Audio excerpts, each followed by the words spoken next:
நம்மளை அனைவரையும் வணங்குகிறேன்.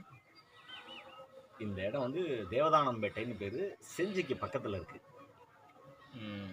என்ன ஒரு ஆச்சரியமான ஒரு செய்தியை நான் பகிர்ந்துக்க விரும்புகிறேன்னா, வனதுர்க்கை அப்படின்ற ஒரு தேவதாம்சத்துக்கு வந்து இங்கே ஒரு கோயில் இருக்குது.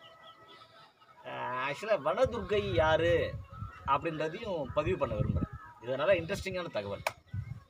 மகாபாரதம் தெரியாதவங்க யாரும் இருக்க முடியாது. அதில் வந்து வாரம் ஆரம்பிக்கிறதுக்கு முன்னாடி அர்ஜுன் எவ்வளவோ மெனக்கறான். சண்டை போட பாய்ந்தானா இல்லை எபிலிட்டி இல்லையா அப்படின்லாம் தெரில. பட் இங்கே இந்த மாதிரி பீஸ்மர் இருக்கார், அவர் இருக்கார், மாமன் இருக்கான், மச்சான் இருக்காங்க போது கிருஷ்ணர் தான் சொல்கிறார். எல்லோரும் தான் இருக்கான், நானும் தான் கூட இருக்கேன். பட் இதெல்லாம் தாண்டி இவங்களெல்லாம் உன்னால் ஜெயிக்கவே முடியாது. இதுக்கு ஒரே ஒரு தேவதாம்சம் இருக்குது, வனதுர்க்கைன்னு சொல்லுவாங்க. அப்போ இந்த பேருக்கு ஊருக்கு பேர் அப்பயே செஞ்சுன்றது பதிவாகிருக்கு.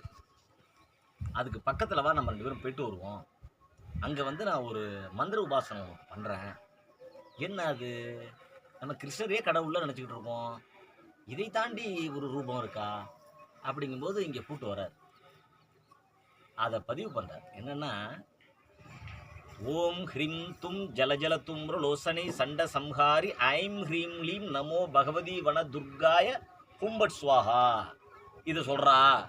ஒவ்வொரு அஸ்திரம் இருக்குது. அக்னி அஸ்திரம்னு ஒன்று இருக்குது, நீருக்குன்னு ஒரு அஸ்திரம் இருக்குது, வெப்பக்காற்றை வீசுவதற்கு ஒரு அஸ்திரம் இருக்குது, குளிர்காற்றை வீசுவதற்கு அஸ்திரம். இந்த அஸ்திரம்லாம் நீ வீசுவது உனக்கு தெரியும்.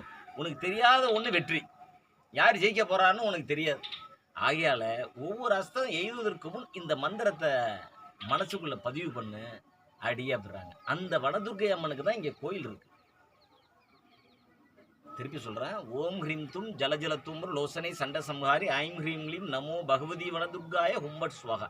இது யார் சொல்கிறாருன்னா, அர்ஜுனனுக்கு யுத்தத்தை முன்னிட்டு மகாகிருஷ்ணர் சொன்னதாக ஐதீகம். மகாபாரதத்தில் நிறைய இடங்களிலே இது வருகிறது. இன்னொன்று வந்து பார்த்தீங்கன்னா, இது வள்ளலாரோட நெருங்கிய தொடர்புடையது. பாக்கம், இதுக்கு பக்கத்தில் தான் பாக்கம்ன்ற மலை. வள்ளலார்லாம் வந்து பார்த்தோன்னா சாமியாருக்கு சாமியார், சயின்டிஸ்ட்டுக்கு சயின்டிஸ்ட்டு, புலவருக்கு புலவர், மொழியலுக்கு மொழியல். இன்னொன்று பார்த்தா சமூக அக்கறை அவரை விட மிஞ்சினவங்க யாரும் உலகத்தில் கிடையவே கிடையாது.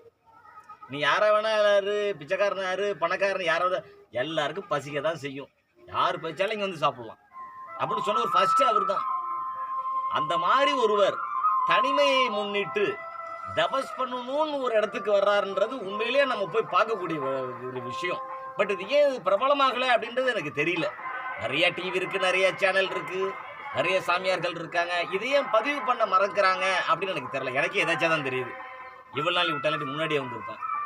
இது என்னன்னா, வள்ளலார் வந்து தபஸ் பண்ணது, ரெஸ்பிரேஷன் கண்ட்ரோலை வந்து எடுத்துக்கிட்டது இந்த இடம் அப்படின்னு கேள்விப்படும் போது மகா ஆச்சரியமாக இருக்குது.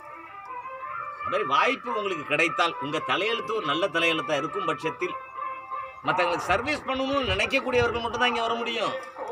அங்கே போனது புதையல் கிதையல் கிடைக்குமா, இதை பாறைக்கிற உருட்டுனா உள்ளுக்குள்ளேருந்து ஏதாவது கிடைக்குமா, மானுக்கு அடி சாப்பிட்லாமா, உடும்பு கறி கிடைக்குமானாலும் இங்கே வர முடியும். வந்து ரெஸ்பிரேஷன் கண்ட்ரோல் இங்கே வந்தால் ஆஹா, சொர்க்கத்துக்கு போக வேண்டிய அவசியமே இல்லை. இதுதான் இங்கே சொர்க்கம். நீங்கள் என்னென்ன ஹெர்பலை மனசுக்குள்ளே தேடிட்டு வரீங்களோ அத்தையும் இங்கே இருக்குது. நீங்கள் என்னென்ன ஹெர்பலை மனசுக்குள்ளே தேடிட்டு வரீங்களோ அவ்வளோ ஏங்க. ஆகாய தாமரை இங்கே இருக்குங்க. ஏதாவது மலையில் ஆகாய தாமரை இருக்குங்க, அது இங்கே இருக்குது. அது ப்ரீசஸ் மெஹரிசஸ் அப்படின்னு சொல்லுவாங்க. இதெல்லாம் வந்து பொட்டானிக்கல் படிக்கிறவங்க, எம்எஸ்சி பொட்டானிக்கல் படிக்கிறவங்க, அவங்க லெவலில் தெரிகிறது. இங்கே எதாச்சும் இருக்குது, அதை யாரும் நம்ம மதிக்கிறதே இல்லை. என்னன்னு எனக்கு ஒன்றும் புரியல. அது ஒரு இடைஞ்சலாக நினச்சி அருவா எடுத்து வெட்டிட்டு நாங்களே வந்தோம். வெட்ட பிறகு தான் எனக்கு அதே அப்பா இதெல்லாம் விளைவிக்கவே முடியாத ஒரு விஷயம்டா. வள்ளலார் வந்து கரெக்டு தான்டா, சரியான இடத்துக்கு தான் வந்திருக்கிறாரு அப்படின்னு நினச்சோம். உங்களுக்கும் ஒரு வேளை வாய்ப்பு கிடைச்சா நீங்களும் ஒரு முறை வாங்க. வந்த பிறகு உங்களுக்கும் கிடைக்கும். நீங்களும் எங்கேயாவது பேட்டி கொடுக்குமான்னு யோசிப்பீங்க. God bless you. நீங்கள் வர்றதுக்கு என்னுடைய ஆசீர்வாதம். God bless you. God bless you.